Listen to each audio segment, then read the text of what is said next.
on a ouvert, il y a beaucoup de gens qui passaient dans les bars à cidre. Non, mais c'est n'importe quoi. On a eu des commentaires, franchement, fallait on avale notre salive, on était là, reste calme, machin. Les gens maintenant nous disent ah, trop bien, c'est vous les bars à cidre. Je pense qu'au bout d'un an, après, c'est que la première année, hein. Et puis, mais on a une micro-légitimité en disant que les gens ont entendu parler de nous et on passe un peu moins pour des fous.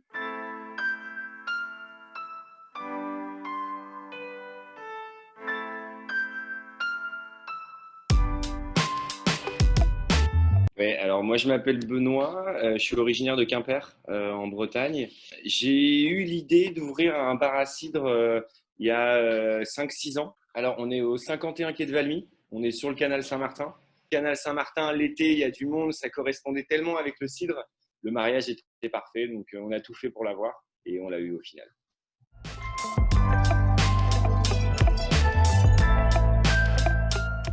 Moi déjà j'ai toujours été un peu baigné dans le cidre via la Cornouaille, la Bretagne quand j'étais petit, mais ça m'avait pas forcément, voilà, je n'avais pas forcément une culture, on va dire cidricole. Surtout en voyageant en fait que l'idée m'est venue en allant en Angleterre, au Pays Basque, en Allemagne où j'ai vu qu'en fait dans ces pays-là il y avait une autre vision du cidre. En France il n'y avait pas ce côté un peu convivial, toutes ces déclinaisons de cidre qu'on pouvait avoir et donc je suis allé du côté de Bristol en Angleterre où il y avait plein de cider bars. Je trouvais ça génial, en fait, l'esprit de partage qu'il y avait autour de cidre, la culture cidricole. Je suis allé voir quelques cidreries, je trouvais ça génial. Après, je suis allé au Pays Basque, où j'ai eu toute une culture aussi basque autour du cidre qui était géniale et complètement différente de la nôtre. De la région de Francfort, alors avec l'Appelwein, je suis aussi allé et j'ai trouvé que c'était génial, l'enthousiasme aussi qu'il y avait autour de tout ça. Donc en revenant, je m'y suis vachement intéressé et ça m'a pris 3 ans. 3 ans vraiment. Entre-temps, il y a un premier bar à cidre qui a ouvert à Quimper en Bretagne qui s'appelle le Cistro. Donc j'ai essayé de copier un peu ce modèle-là, le modèle anglo-saxon et finalement on a ouvert l'année dernière, en mai dernier.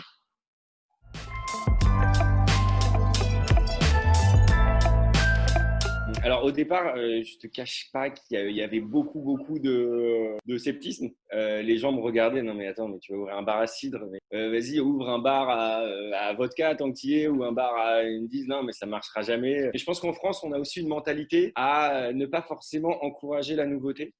Et donc l'idée, c'était vraiment de faire un business plan carré, avec des photos, un visuel, vraiment peaufiner l'offre, l'adapter à la clientèle française, parce que c'est bien beau d'ouvrir un bar à cidre en Angleterre, mais c'est pas du tout la même chose en France. Et au niveau des banques, on a fait des demandes pour 5 banques et il y en a qu'une qui nous a suivis. Et ils le regrettent pas maintenant. Mais pour un premier bar à cidre, il faut vraiment une exposition avec un emplacement qui allait, voilà, il fallait de l'investissement, que ce soit au niveau argent, temps, et c'est ce qu'on a essayé de faire. Et pour l'instant, on touche du bois, ça marche bien. Donc,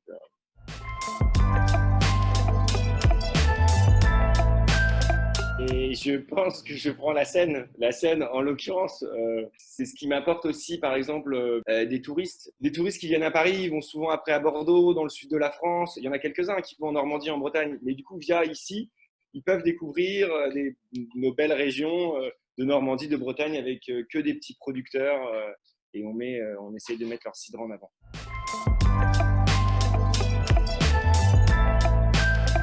Alors, en fait, l'idée, c'est qu'on a vraiment décomposé le bar en deux. On a un modèle caviste avec que des bouteilles de petits producteurs en prise de mousse naturelle, français, mais on a aussi du suisse, de l'allemand, de l'espagnol, des cidres suédois. Là, on a passé une commande de cidre du Chili.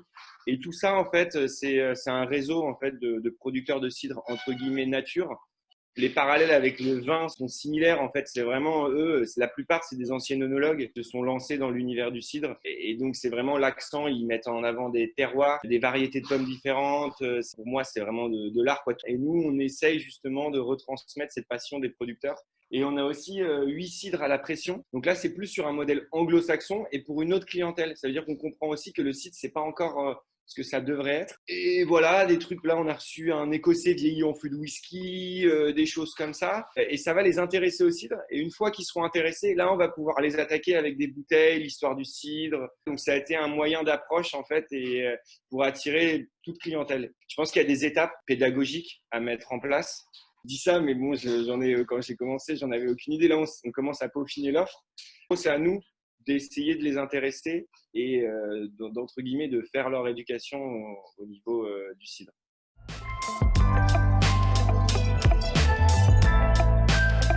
Déjà, on aime mettre en avant la sélection. Par exemple, quand on va vendre un cidre à la bouteille, on a plein de producteurs comme par exemple Commis Zambert, Jacques Périta, qui font des co-fermentations. Ça veut dire qu'ils n'hésitent pas à mélanger avec des raisins, avec du coin. On met en avant des poirées. En fait, on essaye de mettre en avant des boissons qui sortent un peu de l'ordinaire pour leur montrer qu'en fait, le cidre, c'est pas que le Val de Rance qui vont aller acheter au Super U ou des cidres pasteurisés de grande consommation, que ça peut avoir une longueur en bouche.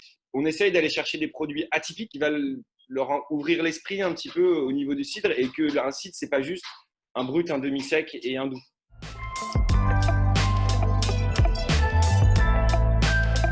On a connu une année très mouvementée entre les gilets jaunes, les grèves et là, la crise sanitaire. On va dire que pour l'instant, si on passe 2020, on aurait connu une première année très, très chamboulée. On a installé des petits bancs sur la terrasse, on a mis des plantes, on essaye de rendre le lieu un peu attractif.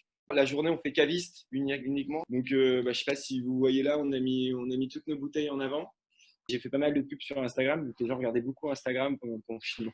Et en fait, j'ai essayé de mettre en avant les bouteilles et j'ai eu pas mal de ventes. Du coup, il y a des gens qui continuent maintenant à venir. Ce confinement nous a permis de développer à fond le côté caviste. Hier, on a allumé les tireuses. Mais bon, il y avait les policiers qui nous regardaient de loin. On a fait quand même très attention. On marche quand même sur des œufs. On essaye de prendre le positif de cette période. Il faut, et puis faut avoir le sourire. C'est aussi notre boulot de garder le sourire. Donc il faut se réinventer. D'où le côté, là on va faire de la vente à emporter, on va faire une fois par semaine, on va livrer nos clients à domicile. Il faut retravailler un business model et là où on va perdre de l'argent, il faut essayer d'en gagner autre part pour survivre, pour passer cette année 2020.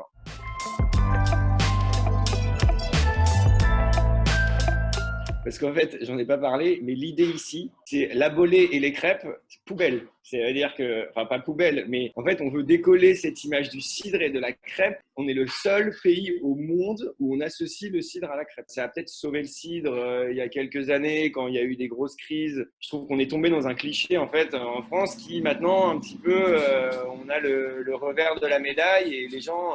Alors, maintenant, on nous le demande plus. Mais à l'ouverture, tout le monde nous a demandé des crêpes. Ah, mais du coup, vous êtes une crêperie? Non, on fait pas de crêpes. Ah, ben, je comprends pas. Vous faites du cidre, vous faites des crêpes? Ah, non. Ah, mais je comprends pas. Bah oui, bah, c'est parce que le cidre, c'est pas forcément des crêpes. Donc, on fait de la charcuterie, du fromage, on fait des brunchs, on fait des burgers gourmets. En fait, on essaye de faire une carte de bar-restaurant classique, mais sans crêpes. Vraiment, c'est vraiment.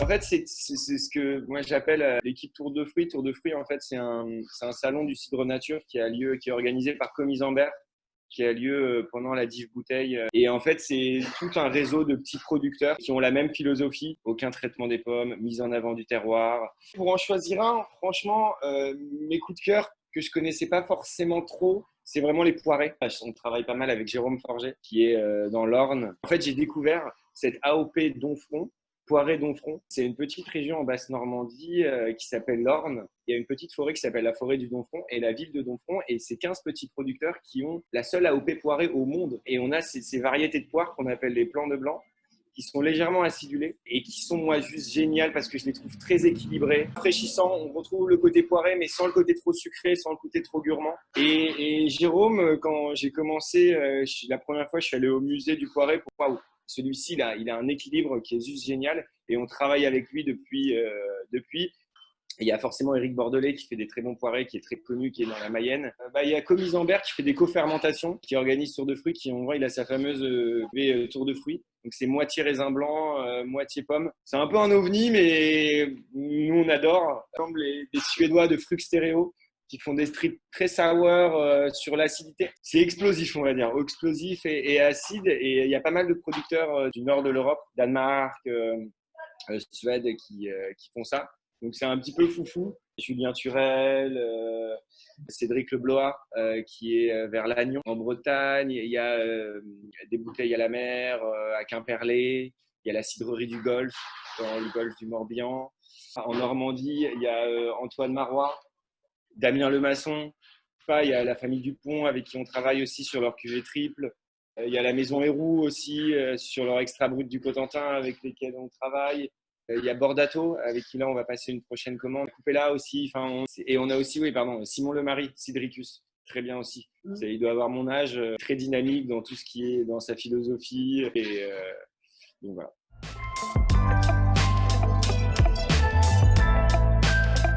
Ouais, moi j'aime le foot. Moi je suis un passionné de foot depuis que je suis tout petit. Mais je peux pas trop mélanger les deux pour l'instant. Il n'y a pas de partenariat.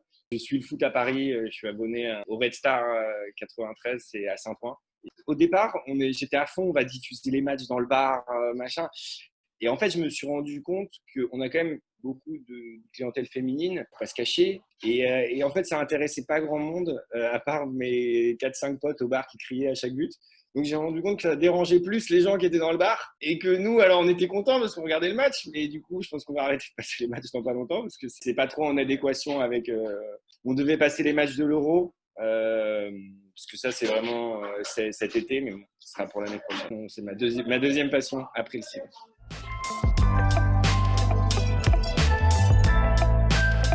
Vraiment de dire aux gens de venir découvrir le cidre, d'acheter des bouteilles chez les cavistes. Pour certains, ils vont être impactés à 80-90% par cette crise. Vous avez économisé beaucoup d'argent pendant ce confinement, donc venez le dépenser en achetant des bouteilles de cidre de petits producteurs dans votre caviste le plus proche. Je suis sûr qu'il a un très bon cidre en stock. Et si vous habitez près du canal Saint-Martin, venez nous voir, on vous conseillera. Et soutenez nos producteurs pendant ces 6 prochains mois, même l'hiver prochain, pendant un an, allez, j'ai envie de dire. Cider Revolution. N'ayez pas peur de venir goûter des cidres différents et de vous y intéresser parce que ça vaut vraiment le coup. Et tous ceux qui convertis ne le regrettent pas.